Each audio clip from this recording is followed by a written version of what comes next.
St Thomas Aquinas Commentary on the Our Father, the fourth petition following. The fulfillment of this petition.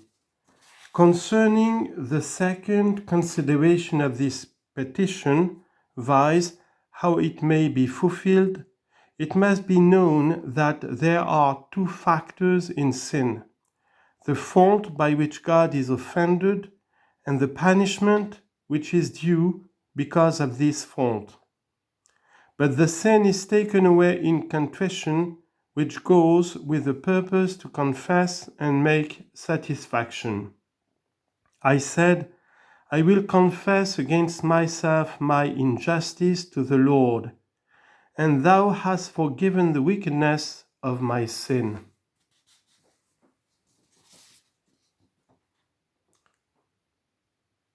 Psalm 21, verse 5.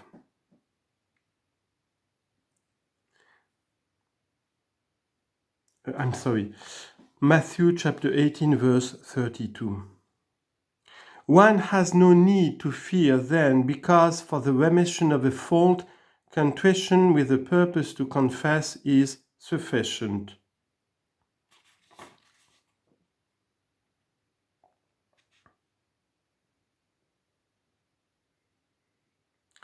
But one might say, if sin is thus taken away when a man is contrite, of what necessity is the priest? To this it must be said that God does forgive the sin in contrition, and eternal punishment is changed to temporal, but nevertheless the debt of temporal punishment remains. If one should die without confession, not out of contempt for it, but prevented from it, one would go to purgatory, where the punishment, as St Augustine says, is very great. When you confess, the priest absolves you of this punishment in virtue of the keys to which you subject yourself in confession. Note: the effects of the sacrament of penance are, first, sanctifying grace is imparted, whereby the guilt of mortal sin is taken away, and at the same time the guilt of eternal punishment. 2. The guilt of temporal punishment is more or less remitted according to the dispositions of the penitent, and the disposition can be such that in virtue of contrition the entire punishment is removed, says St Thomas Aquinas. The Council of Trent teaches that this entire remission of punishment, which is obtained through baptism, is not obtained through the sacrament of penance without much tears and labors. For other effects of this sacrament, such as the bestowal of sacramental grace and the revival of the merits of former good works, see the manuals of moral theology. End of note.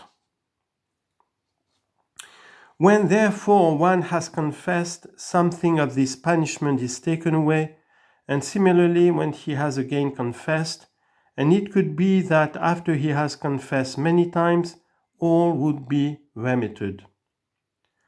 The successors of the apostles found another mode of remission of this punishment, namely the good use of indulgences, which have their force for one living in the state of grace, to the extent that is claimed for them and as indicated by the grantor.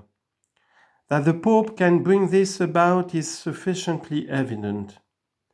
Many holy men have accomplished much good, and they have not greatly sinned, at least not mortally. And these good deeds were done for the common use of the Church.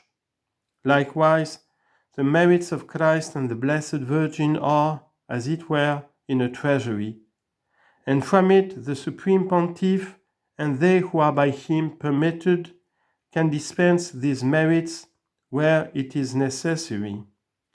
Thus, therefore, sins are taken away not only as regards their guilt by contrition, but also as regards punishment for them in confession and through indulgences. Note: an indulgence is a remission of that temporal punishment which, even after the sin is forgiven, we have yet to undergo, either here or in purgatory. Indulgences derive their value and efficacy from the spiritual treasury of the Church, which consists of the superabundant merits of Christ, His Blessed Mother, and the saints. This treasury is to be considered as the common property of the faithful, committed to the administration of the Church.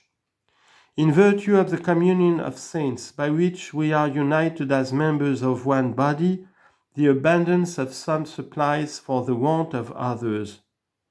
The Council of Trent points out to all the faithful that the use of indulgences is very salutary. End of note.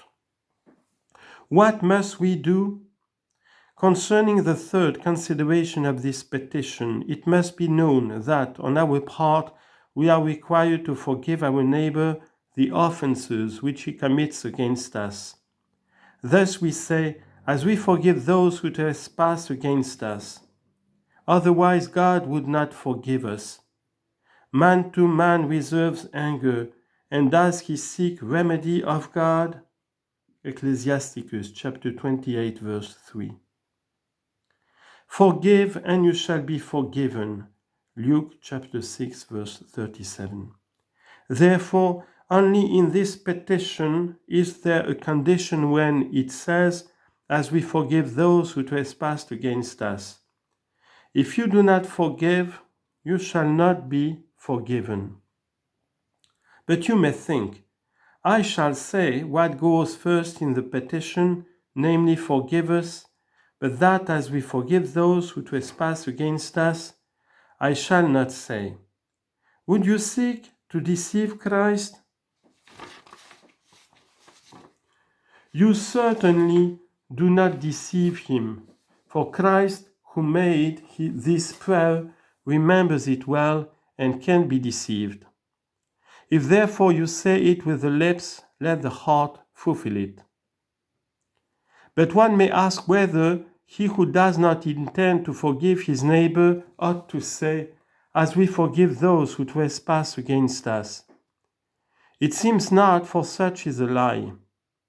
But actually it must be said that he does not lie, because he prays not in his own person, but in that of the Church, which is not deceived, and therefore the petition itself is in the plural number.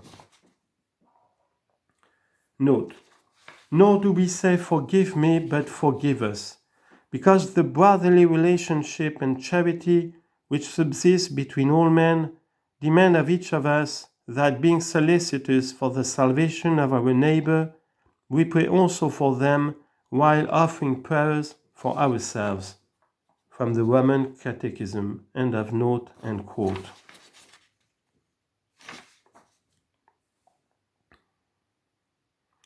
And it must also be known that forgiveness is twofold. One applies to the perfect, where the one offended seeks out the offender, seek after peace. Psalm 33 verse 15.